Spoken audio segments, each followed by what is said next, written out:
What's going on, people?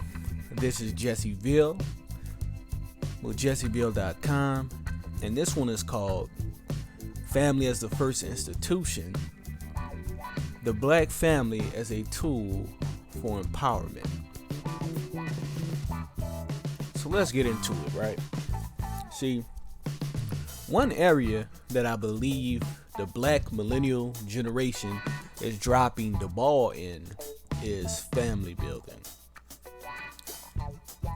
Many millennials have bought into the idea of rugged individualism to our detriment.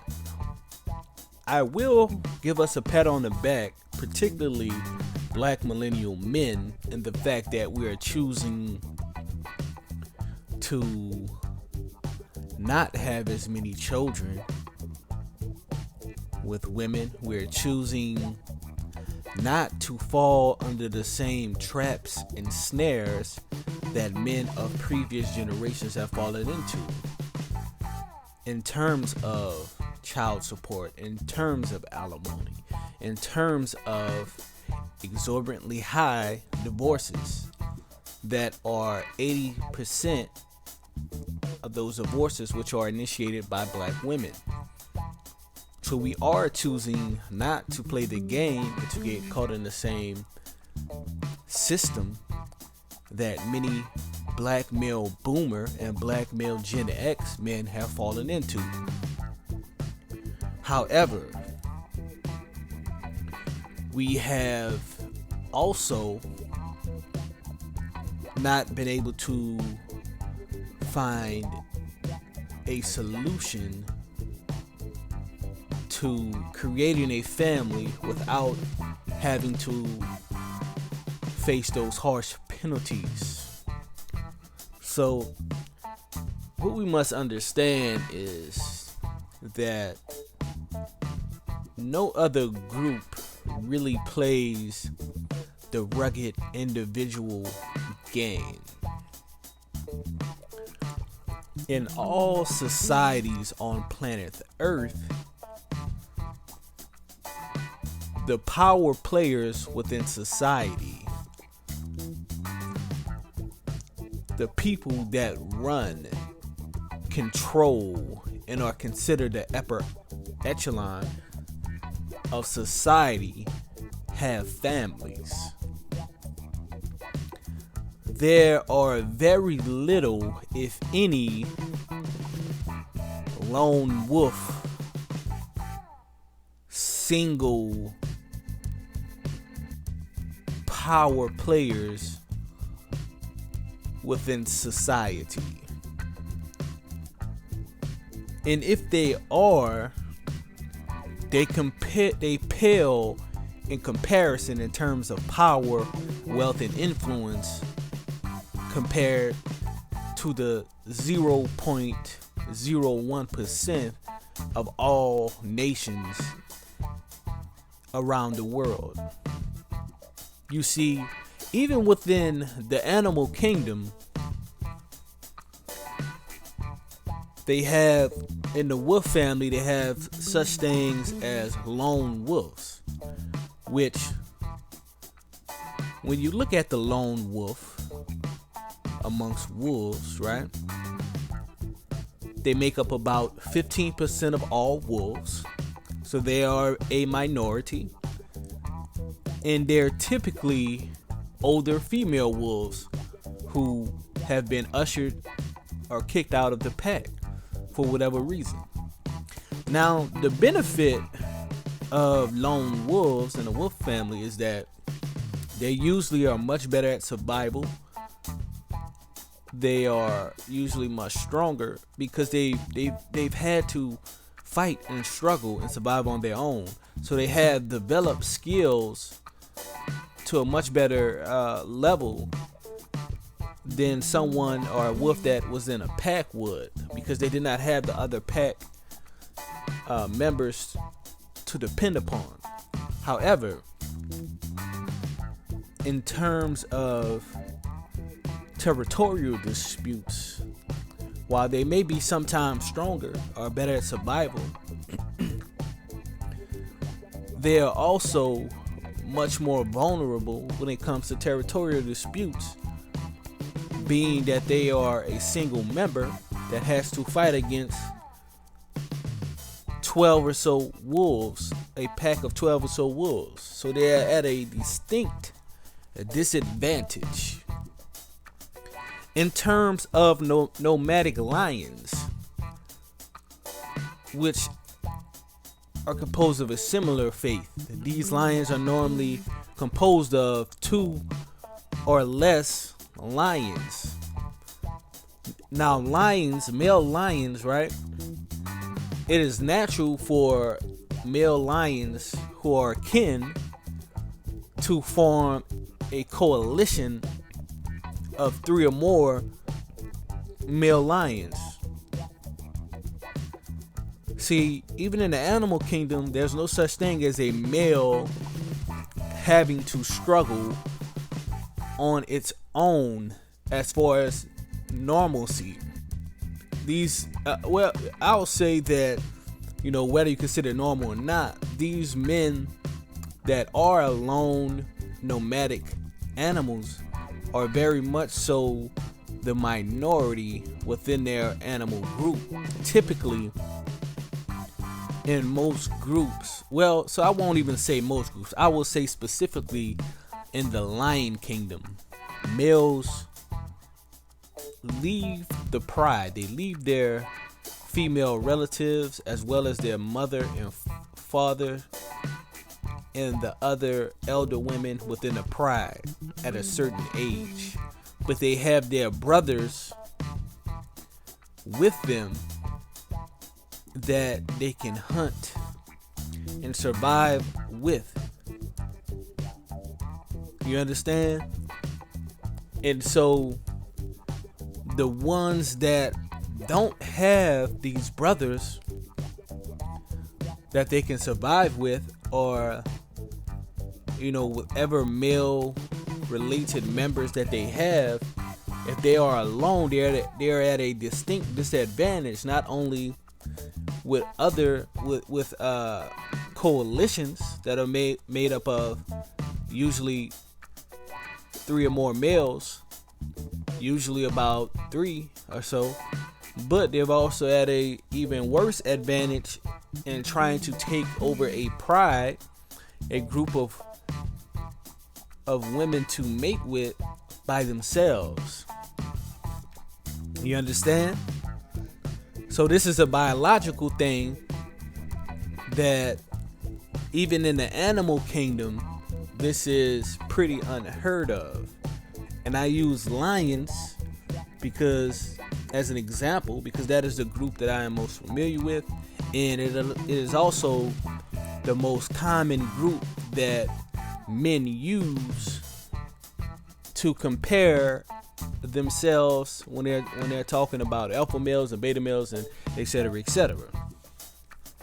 So let's talk about the purpose of family, right? See,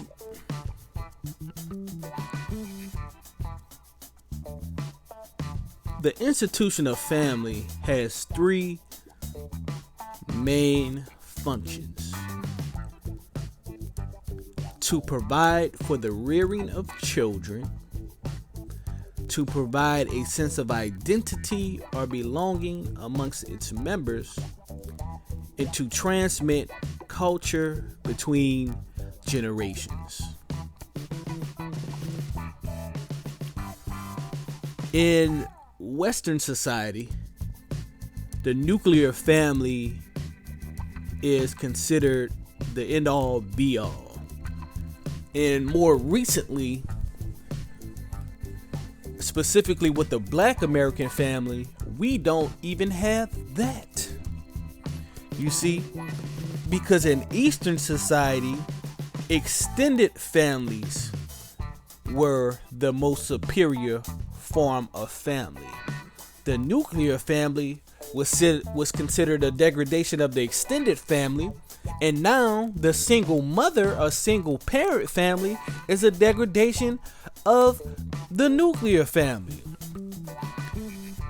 And even worse than that, individualism, rugged individualism, right, is a degradation of a single parent family. So we are so far gone from what is most effective in society that it is ridiculous. See, one of the issues with the black family currently is that we are missing, most black families are missing at least 2 out of the 3 primary functions of a family: to provide for the rearing of the children and to transmit culture between generations. You see, one of the major weaknesses of many of the black power movements that the black community has had throughout history is a complete and abject failure to transmit that culture between generations. You see, what we've had was a failure of the previous generations to transmit the black nationalist, pro-black ideologies on to previous generations. See, we've had much of our new movements have been started by younger people retroactively learning and understanding these ideologies, when really it's something that should be proactively taught to the child at a young age all the way up until young adulthood, so that they are firm in their understanding of black identity politics and pro-black ideology. But we have had a failure to do that because black people have willingly allowed their black children to be taught and educated, socialized, and indoctrinated by white supremacist institutions.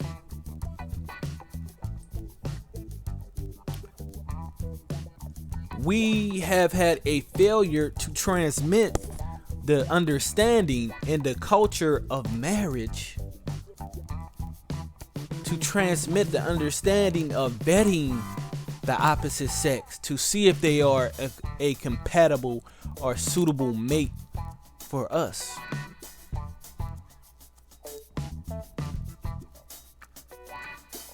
You see?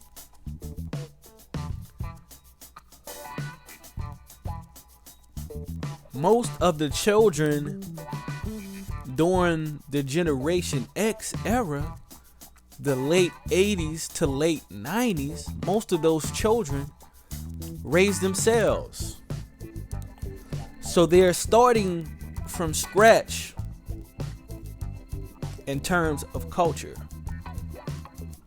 Now, see, Generation X are probably one of the best generations in terms of certain aspects of culture, right? So art, right? Hip hop music, graffiti, dance, those aspects of cultures that generation did not have any issue with, and they were probably one of the richest generations in terms of those things. However, the aspects of culture that really matter for a powerful community, for a powerful family structure, were lost. This is why you have such a high, this is one of the reasons why you have such a high single mother rate. This is one of the reasons why you have 59% of black women that have 2 or more baby daddies. Because the Generation X were not really taught how to behave in terms of relationships. Essentially, they were winging it. It's almost like the difference between, a culture is supposed to give you the instructions for best practices within a society, particularly in terms of dealing with other people, socially, dealing with the opposite sex, intimately, and what have you, how to have the best possible relationships. Because nothing is perfect in this world, but there are some methods that are better than others. And culture is supposed to act as a standard operating procedure. It's almost like the difference between a franchise and a mom and pop store. A mom and pop store,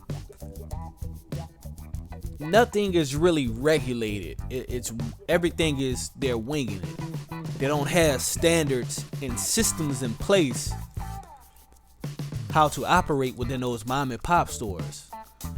But when you deal with a franchise have standard operating procedures and systems in place that have been perfected over years through various different stores.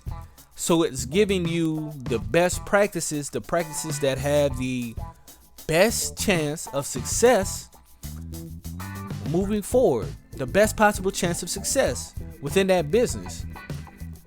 That is the same way that culture is. You see? Now, if you buy a franchise, that doesn't guarantee that your franchise will be successful and profitable. However, it gives you the best possible chance for you to be successful and profitable.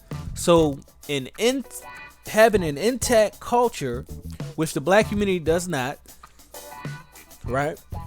We do have aspects of our culture that are intact, such as music, such as hip-hop culture, such as art and cinema and all of those great things.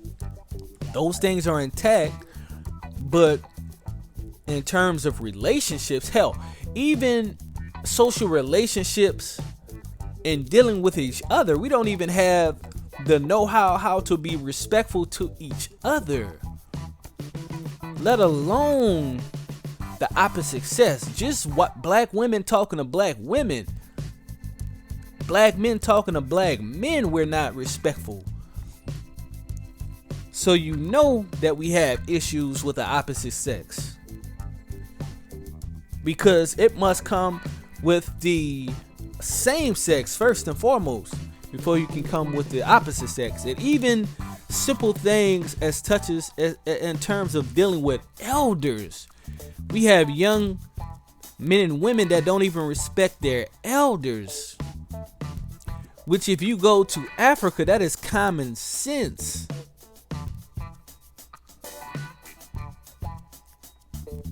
So that is the issue that we're dealing with. Now we want to get to the solutions, right? I want to get to the benefits.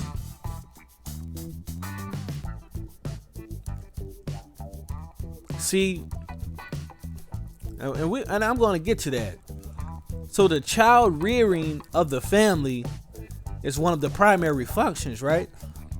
It gives the child a sense of identity. This is where you're supposed to learn the norms and the values of society. It's supposed to make you feel as though you belong to something that is greater than yourself. And so many of our families fail at that. We don't have a standard across the board norm.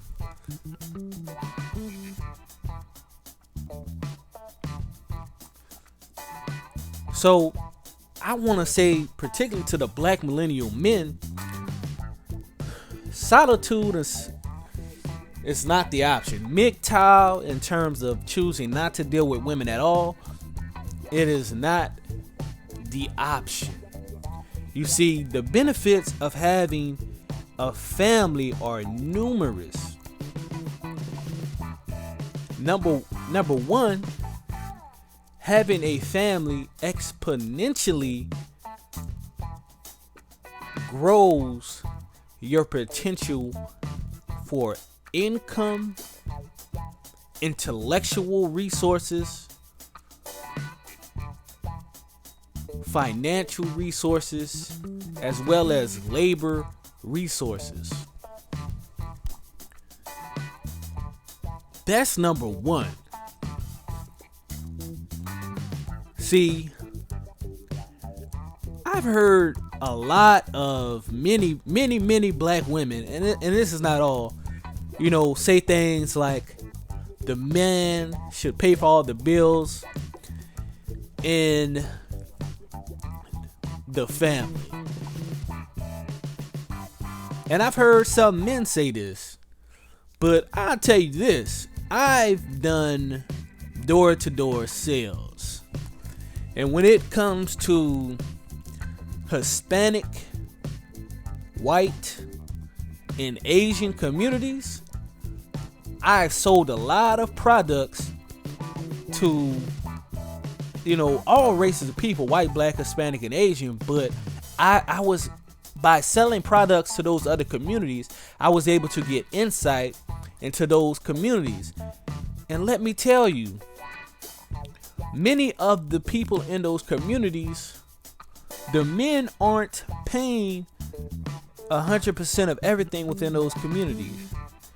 Many of those immigrant communities, they're splitting bills not only amongst the women in the family, but against different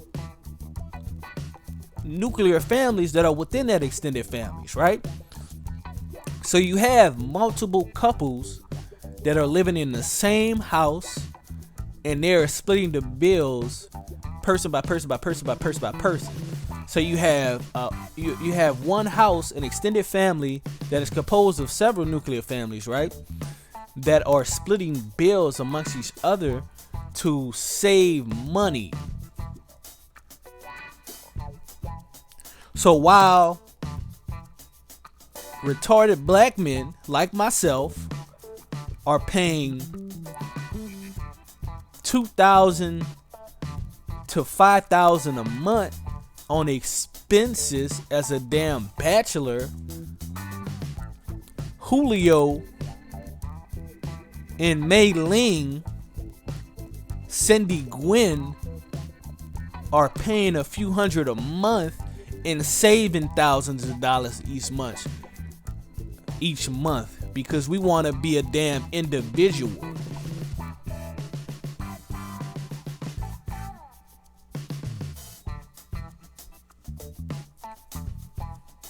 You see, while Michael is wants to have his own apartment so that he could bring a different chick up in there every day, every Saturday or Friday.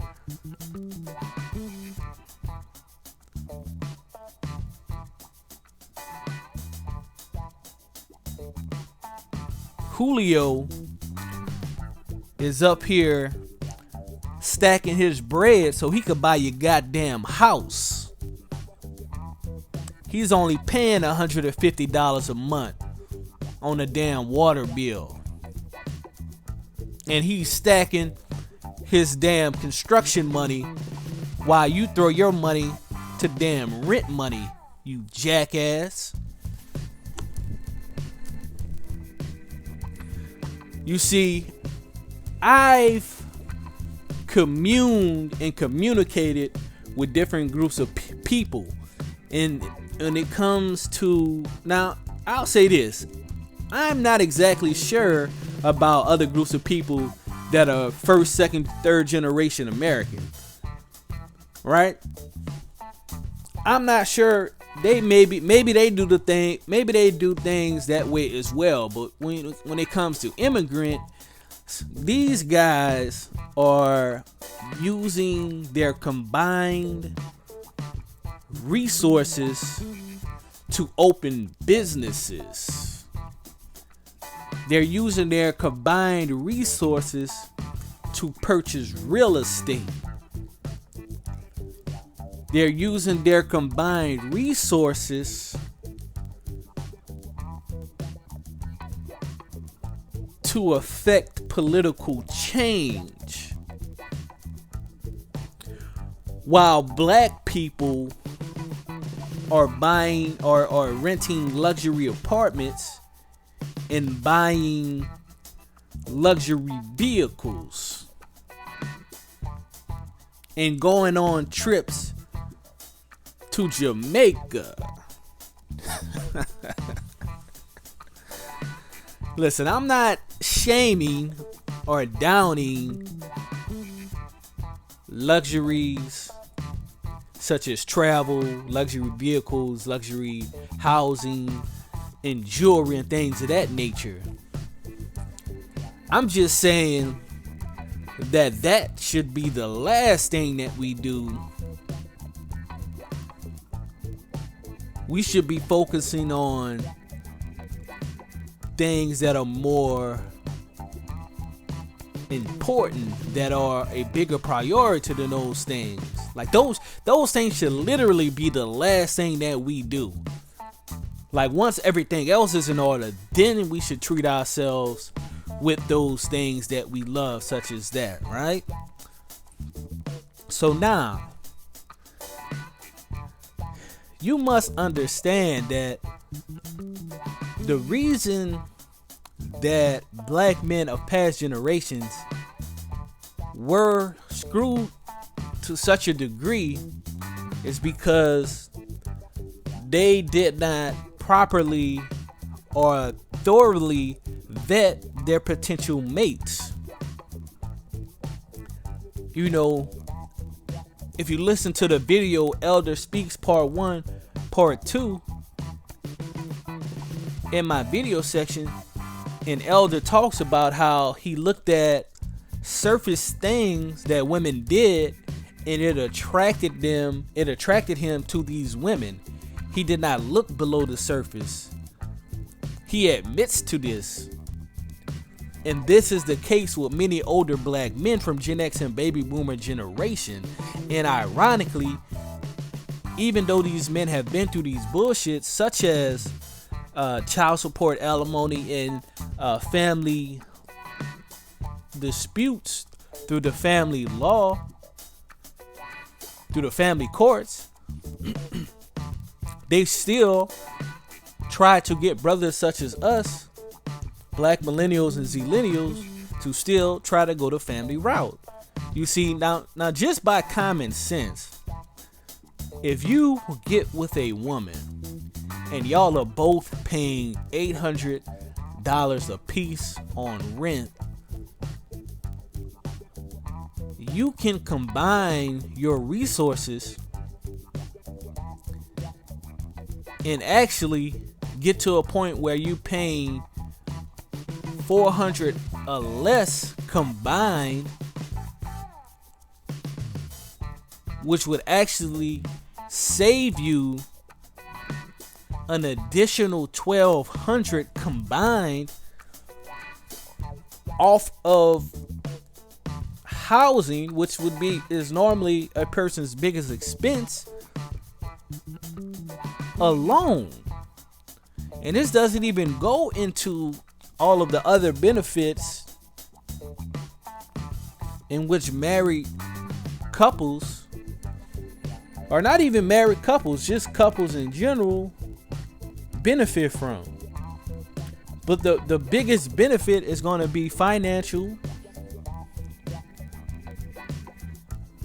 your financial resources are not going to be as tight if you are smart and choose a woman that is willing to be a team player. Now, if you choose a woman that's not going to be a team player, then your expenses will actually increase, because now instead of having to pay everything for yourself, you have to pay for yourself and a woman. So that is a lose-win situation. It is a loss for you and a win for the woman, which I do not advise.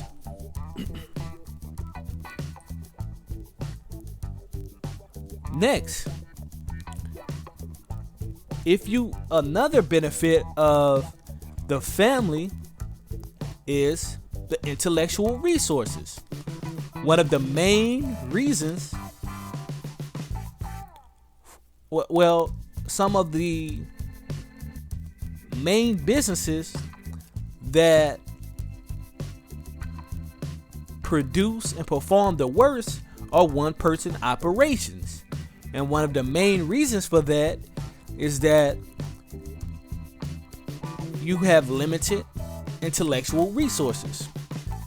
It is extremely hard to create a successful business as a one-person operation, because it is you and only you that is thinking on this particular business.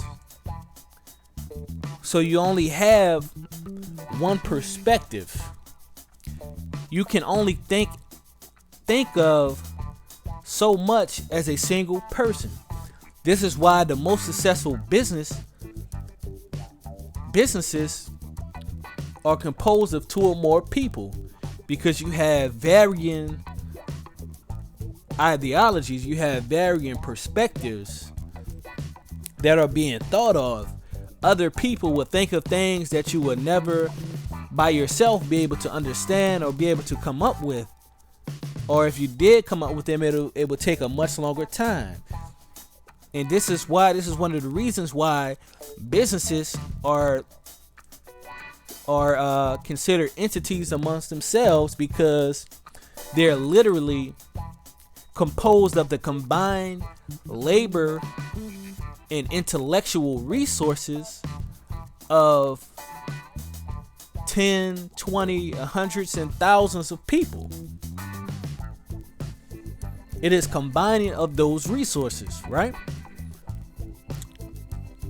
The labor resources, instead of hiring someone that you don't know for a premium price, you can hire your spouse, your partner, and your children at a discounted rate than you would for the regular marketplace value of someone that you do not know. And you can negotiate with them to actually make up a smaller salary by offering them some type of ownership stake within the business, so that they are receiving quarterly profit distributions once the business becomes profitable. And they can have actual equity that they can then either keep for the quarterly profit distributions, or they can sell at some time later for a lump sum that is worth with that particular equity percentage of the business is worth, or usually they do it 10 times that worth for a lump sum of money, you see. And we talked about intellectual labor resources as well as financial resources. Let's talk on that. Being able to put your money with your spouse, if your spouse is working as well, or she has a business as well, if you want to create future businesses, you can, of course, put your money with your spouse to invest in businesses Well, any type of assets, right? Businesses, real estate, commodities, or what have you. Also, just the fact that having another spouse, you actually can leverage more people, right? So you can put different things in each person's name, meaning you can leverage more retirement accounts, you can leverage more investment accounts, you can leverage more loans, business loans, and things of that nature. One thing that we don't talk about in terms of the benefiters family of a family, right, is the moral support component.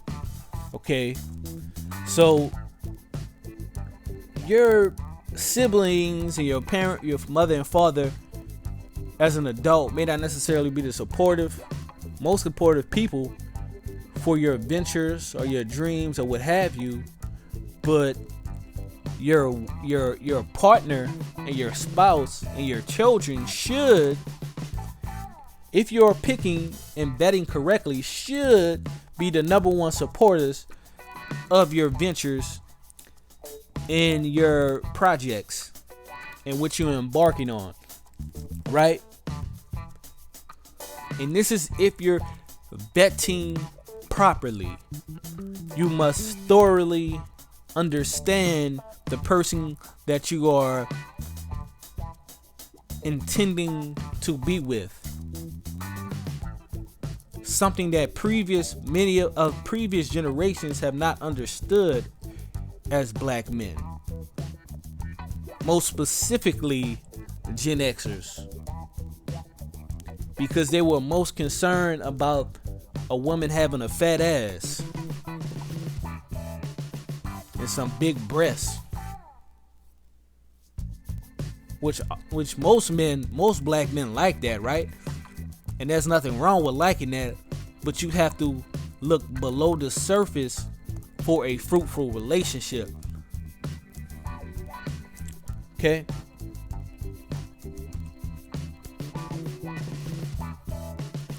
See, and some people may be saying, well, man, because I'm single. Some people may be saying, well, why aren't you in a relationship? Why aren't you married or what have you? For those of you who don't know, I am actually polygynous. So the only reason that I'm not married right now is because being polygynous introduces another layer of difficulty in finding suitable mates. Because if I was monogamous, I would be married already. Because I have met women that I have vetted that the only issue with them is that they were not polygamous. And that if they were polygamous, I would still be with those women. Okay? So this is important. Vetting is extremely important. That is the main determining factor of how your relationships would go. Being able to properly vet the woman on the surface levels. Because a lot of women are so desperate to have children to get married that they will straight up fake and pretend. And so you must vet thoroughly for an extended period of time. I would say at minimum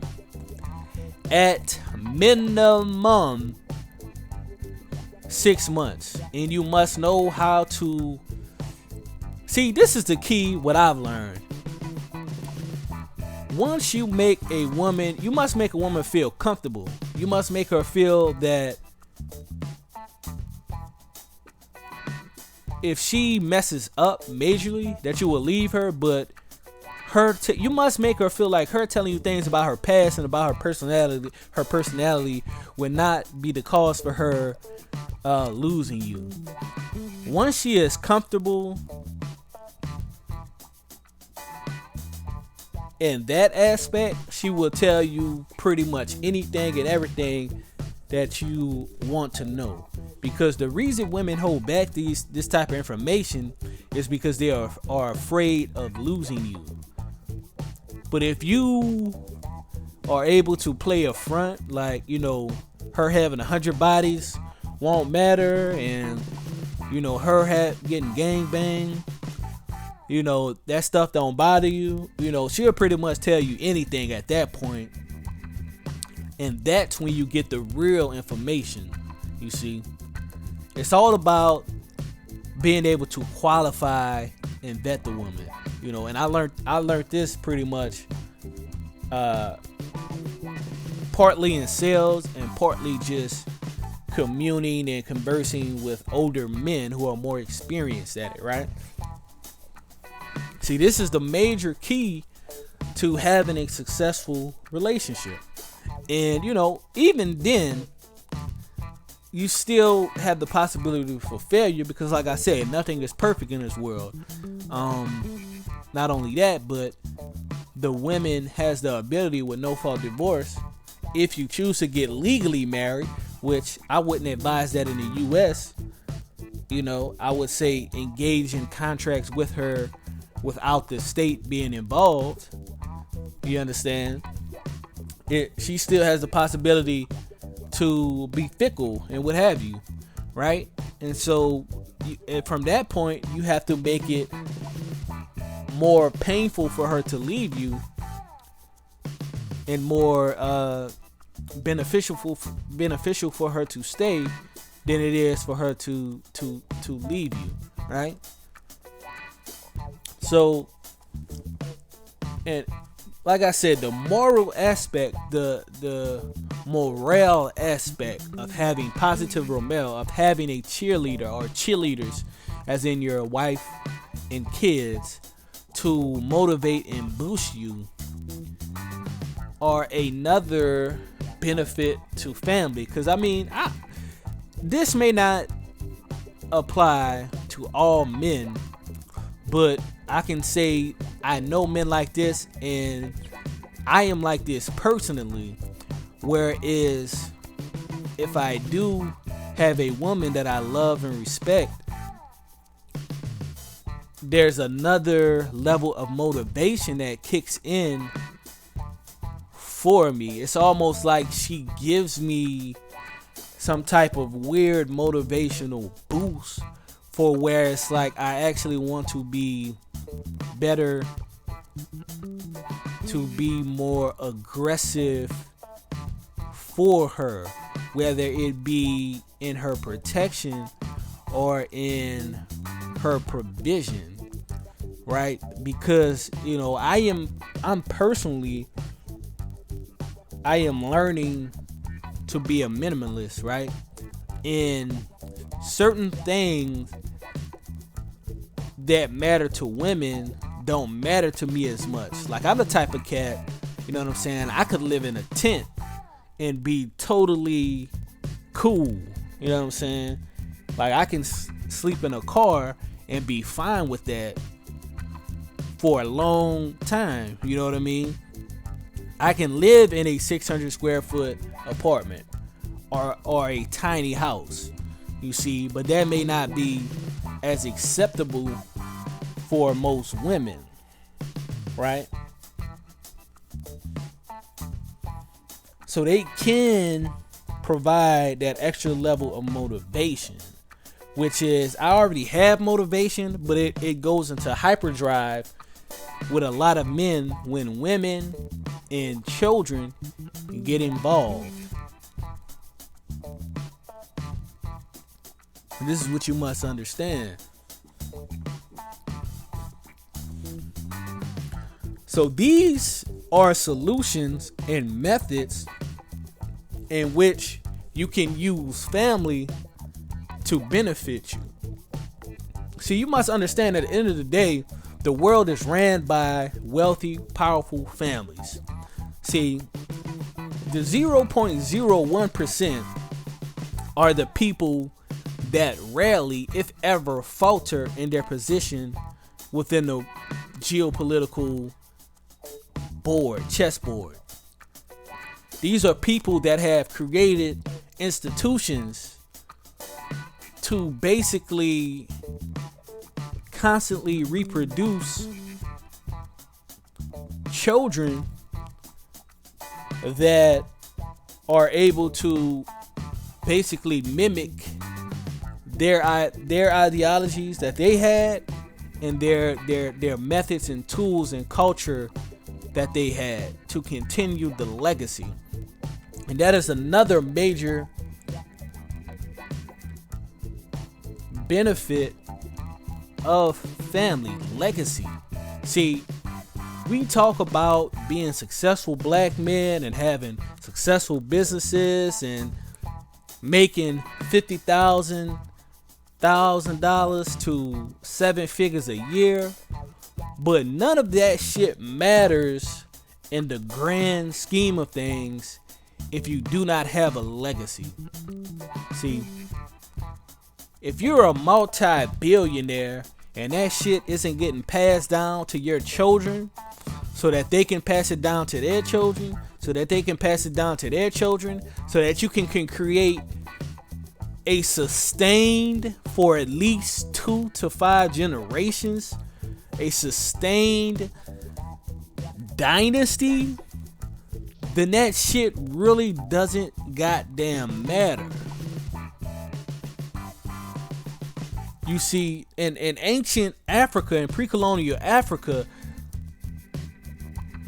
the rule of not only the monarchs, the executive leaders, as I like to call them, but also the rules of the noblemen, the royal class, the men who dominated industries within their nations that were not of the crown but was always close to the crown. The men that were wealthy and powerful longer than the particular pharaonic dynasties were, of the kings of other pre-colonial cultures were. The men that extended their power and influence well after these executive leaders' families were out of power. You see, this should be the goal for the black male leadership within the community. Longevity, generational wealth, familial sustainability. You see, so these are the benefits: legacy, financial resources, increased financial resources, increased intellectual resources, increased labor resources, increased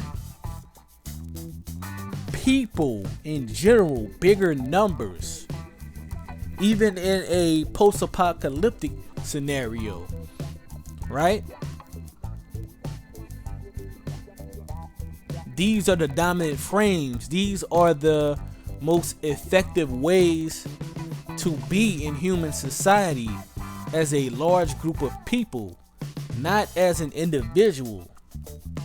And see, I'm going to tell you, like I said, one of the main determining factors of the successful family is going to basically hinge on 2 things.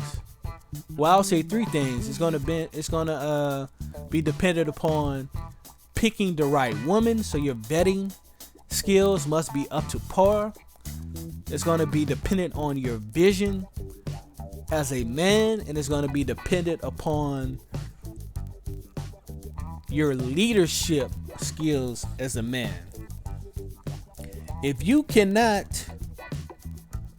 are unable to create and to effectively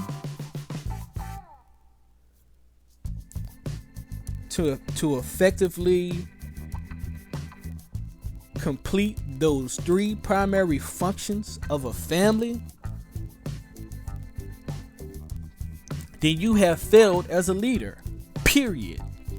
If you have failed to provide the rearing of the children, to provide a sense of identity or belonging amongst his members of your children and your wife or wives, and to transmit culture between generations, you have failed.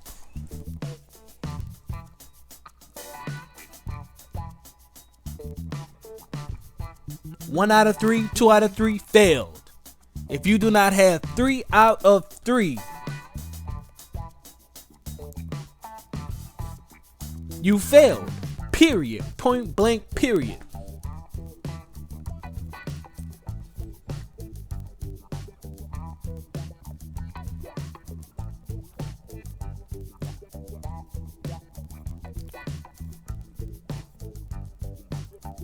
You see, in some cultures, if you're not married, you're not even considered a man or a woman.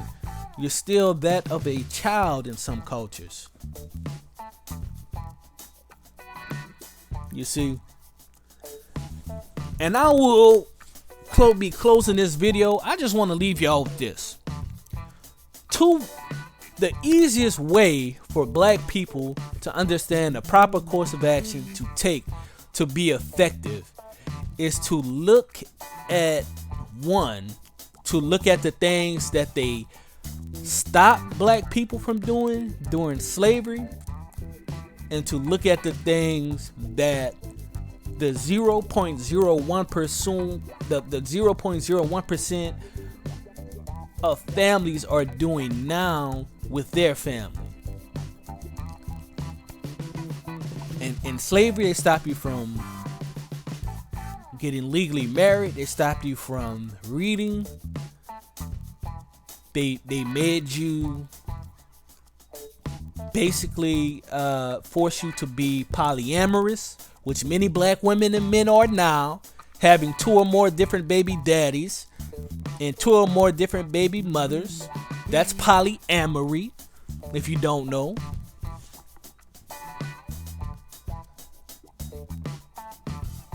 Just look at the things that they force you to do in slavery and the things that they force you not to do, and basically do the opposite.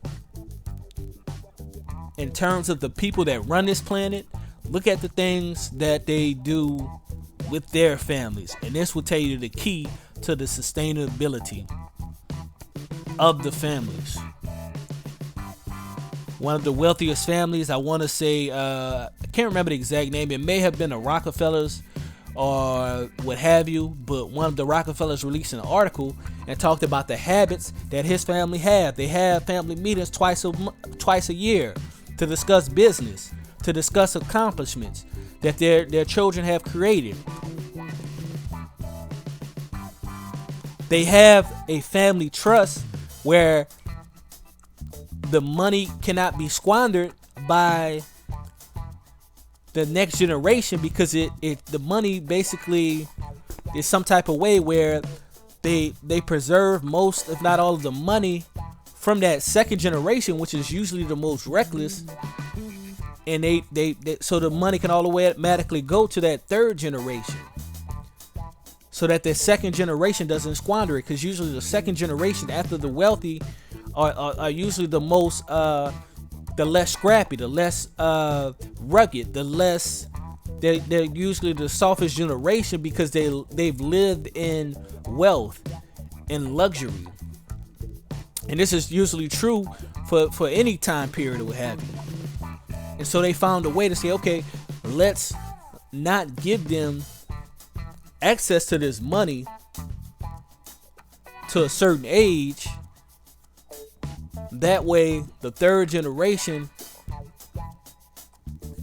can be wealthy and live on. Right? And you could look it up for the details, of how specifically they did it. But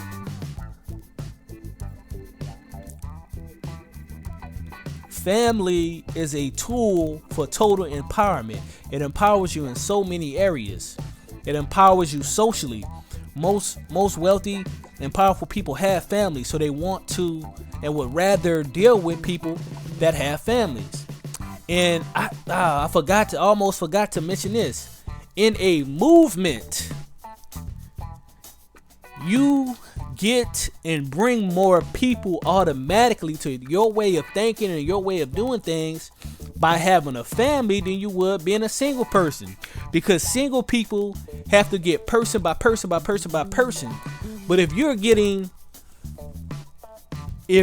able to get aboard husbands instead of single men, that exponentially increases your base, because getting a husband, you're getting double or more of the people that you would get in a single person. So if you're getting a husband, you're getting the husband, the wife, and the children. So instead of getting one single person, when you get a husband, you get the entire family. Which is the reason why the black family was targeted in the first place, is because they were the main financial and support base for black movements throughout American history.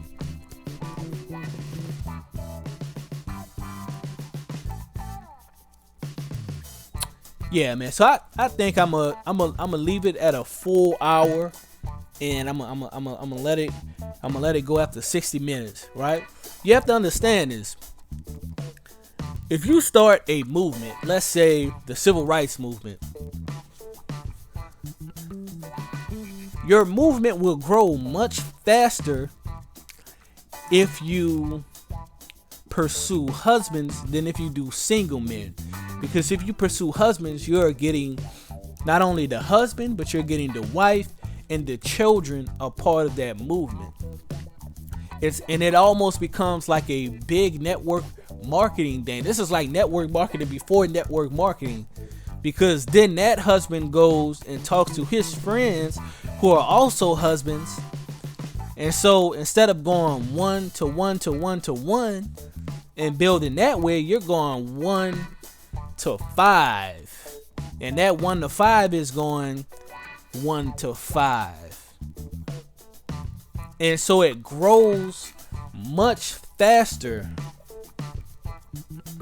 And this is, of course, if the husband is a patriarchal man and has control of his family, right? So you should be in a situation, listen, in marrying a person, in marrying a woman, you should be marrying a woman who is dedicated and devoted, meaning whatever you rock with, she's gonna rock with. That should be one of the main criterias for marrying a woman. If she is not dedicated and devoted to you as the husband, if she's not willing to rock with you, guess what? That's the wrong damn woman to be marrying. Because the whole purpose and the whole way that this family thing works is that you guys work as one cohesive unit, one uniform body. You're smaller units creating a larger unit, which creates the family. The individual should create the nuclear family. The nuclear family should create the extended families. The extended families should create the communities or the neighborhoods. Communities create the area of the city or the wards. The wards of the city create the cities. Boom. This is how things should really be organized and treated for maximum effectiveness and maximum power. But at the end of the day, it all boils down to leadership, to push these things within the community.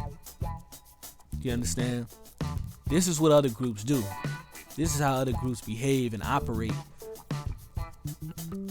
for success. So in closing, no, being single is not the way. The way is, of course, you should get yourself together as an individual first. but use family as a tool for total empowerment. Peace.